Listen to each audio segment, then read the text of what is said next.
टुनी नाम की एक चिड़िया जंगल में अपने बच्चों के साथ एक पेड़ पर रहती थी। मेरे बच्चे बड़े हो रहे हैं, मुझे मेरे बच्चों की शादी कर देनी चाहिए। तभी वहाँ दोनों दोस्तों आया। अरे क्या हुआ, तुम ऐसे क्यों बैठी हो? अरे कुछ नहीं भैया और मेरी प्यारी बहना, मैं ये सोच रही थी कि मेरे बच्चे बड़े हो रहे हैं, मुझे उन दोनों की शादी की चिंता हो रही है। बस इतनी सी बात, तुम चिंता मत करो। मेरी बहन जानकारी में एक परिवार है, उनके भी बच्चे बड़े हो गए हैं। अगर तुम कहो तो मैं उनसे बात करके देखती हूँ। तुम जाओ और उनसे बात करके देख लो। मेरे साथ कालू भैया चलो जी। शादी की बात करने के लिए दूसरे की तरफ निकल पड़ते हैं।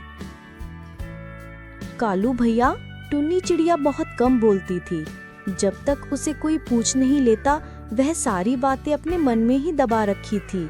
तो कालू भैया और बुलबुल दूसरे परिवार के पास आ जाते हैं।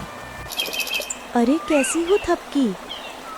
मैं ठीक हूँ, आप दोनों कैसे हैं? हम तुम्हारे बच्चों के लिए रिश्ता लेके आए। ये तो बहुत अच्छा हुआ। मैं कब से बोल रही हूँ हमारी बच्चियाँ बड़ी हो रही हैं, हम बोलते हैं कालू भैया के पास जाकर आइए, लेकिन ये है कि मेरी बात नहीं सुनते। अभी बारिश का मौसम आने वाला है ना, तो ये अनाज इकट्ठा करने में लगे हुए हैं।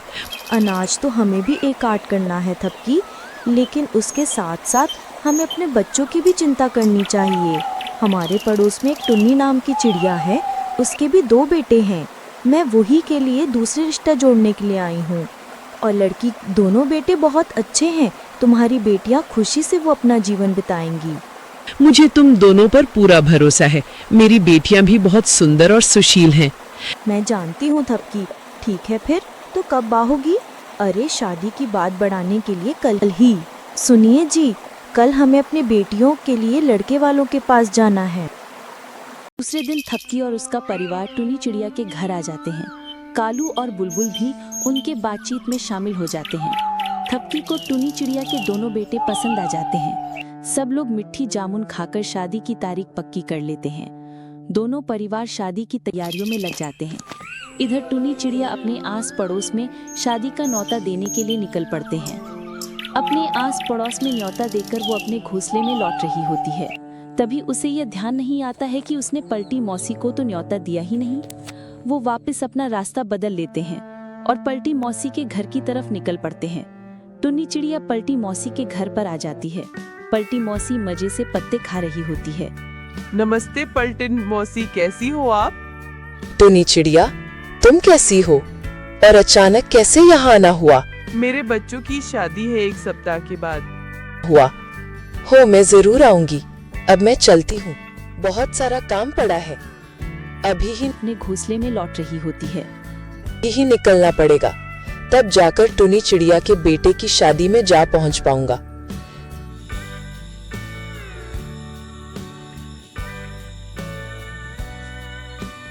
है कि पलटी मौसी घर से निकल पड़ते हैं। पलटी मौसी घर से थोड़ी ही दूर आने पर थक जाती है। तभी उसे पेड़ पर लाल रंग की बेड़ियां।